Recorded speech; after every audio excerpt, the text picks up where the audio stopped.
Gus and the Baby Ghost by Jane Thayer. Pictures by Seymour Fleshman.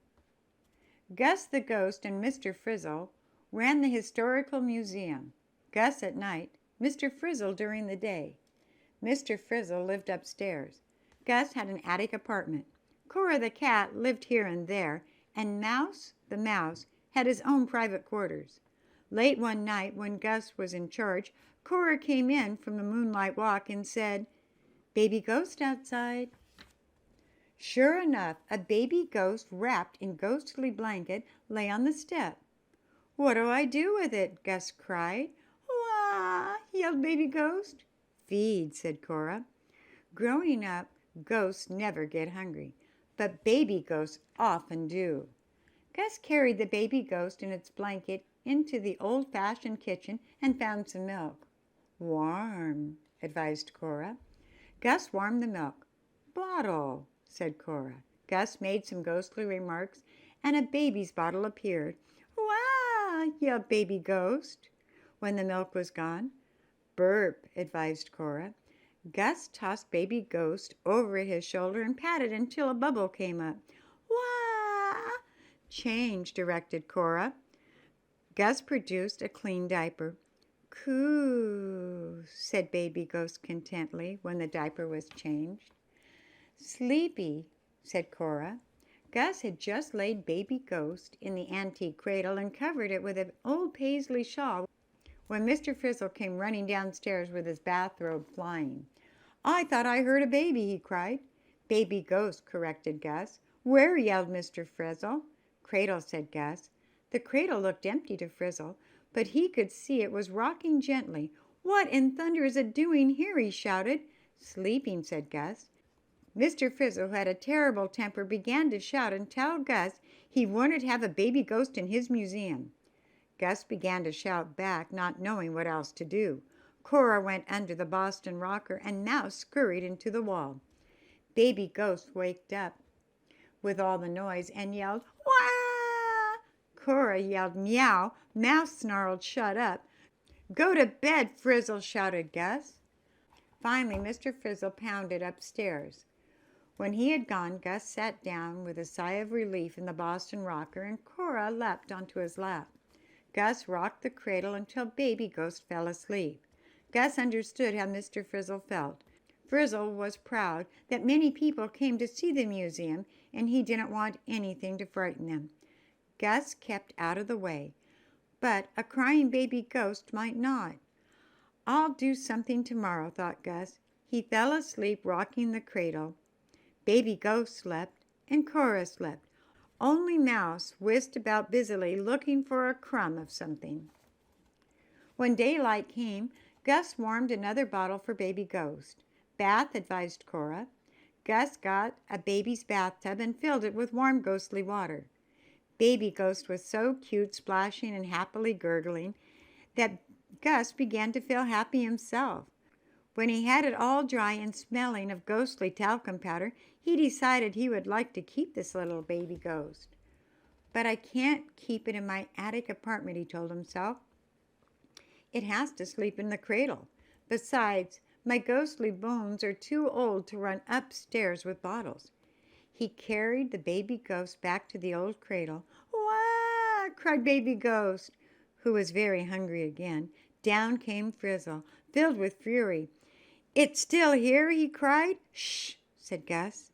"Call the police!" shouted Mr. Frizzle. "Very funny," said Gus. "Wah!" yelled Baby Ghost. Mr. Frizzle called the police himself. "There's a baby ghost at the Historical Museum. Come and get it." "Beg your pardon," said the police. "I want to get rid of a baby ghost," shouted Mr. Frizzle. Two policemen came. "What seems to be the trouble?" they said. "We've got a baby ghost," said Mr. Frizzle. "Are you feeling all right, Mr. Frizzle?" asked the police. "I feel fine," shouted Frizzle. "Show us this baby ghost," the policeman said politely. But Gus had decided that he was going to scare the policeman away. He ran upstairs and brought down his bang-clank equipment, which he kept in case somebody wanted to hear a ghost clanking around. Bang, clank, went Gus on his bang-clank equipment. "Wah!" yelled Baby Ghost at the noise. The policemen turned pale and bumped into each other as they were rushing out the door. Just then, an early visitor arrived. "Keep that kid quiet," hissed Frizzle. Gus snatched Baby Ghost from the cradle and gave it a bottle. He sang a ghostly lullaby until it went back to sleep. Frizzle felt calmer when the visitor left without knowing that they had a baby ghost. He said in a reasonable voice, "Now, Gus, you know you've got to get rid of it." "If I keep it quiet," Gus thought craftily, "Frizzle will never know it's here."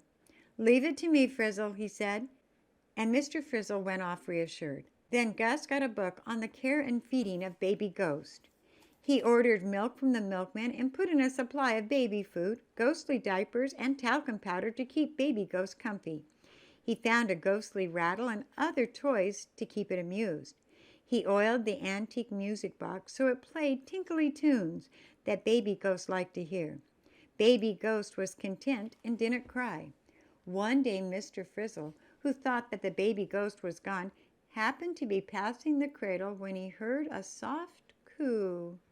He stopped short and stared at the cradle. "You didn't get rid of it," he shouted. "Wah!" yelled Baby Ghost, alarmed at the noise. "Meow!" yelled Cora, alarmed by Baby Ghost. "Listen, Frizzle!" yelled Gus. Then he lowered his voice. "If you would control your temper, everything would be fine." Finally, Mr. Frizzle sat down in the Boston rocker, not knowing what else to do. He lowered his voice, too, and said, "Har humph." He stared at the cradle, which still looked empty to him. "Do you swear it won't cry and ruin business?" he demanded. "If you don't come roaring around," retorted Gus. "Har humph," said Mr. Frizzle. Then Gus put up a large sign, "Quiet, please," to remind Mr. Frizzle. Mr. Frizzle began to talk to visitors in hushed tones. He stopped shouting at Gus and didn't even say "har humph," because he didn't want to make Baby Ghost cry and alarm people. But Gus saw him glance at the cradle sometimes, and he knew Mr. Frizzle was nervous. One day Mr. Frizzle was telling a lady visitor in hushed tones so he wouldn't wake Baby Ghost, "This is an antique cradle." Suddenly Mr. Frizzle, the visitor, and Gus, who was nearby, were startled to hear quite plainly, "Coo." "Have you got a baby ghost?" the lady cried.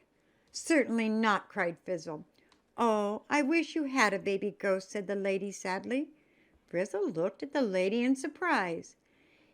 He eyed her suspiciously. Was she joking? He liked to please the visitors to the museum. So finally Frizzle said cautiously, "We might have a small baby ghost."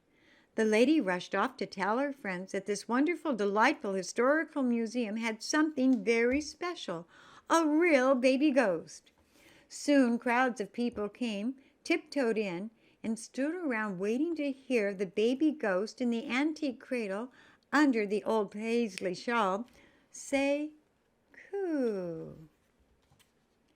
"Your baby ghost sounds so happy," everyone whispered. Mr. Frizzle proudly whispered back, "Our baby ghost has a happy home, that's why." Before long, Baby Ghost was a permanent member of the household. Sometimes, when the museum closed after a busy day, Mr. Frizzle sat down in the Boston rocker in rare good humor. Cora leapt onto his lap. Mouse kept as quiet as a mouse. Mr. Frizzle rocked the cradle, while Gus hung Baby Ghost's ghostly washing out in the evening air. The end.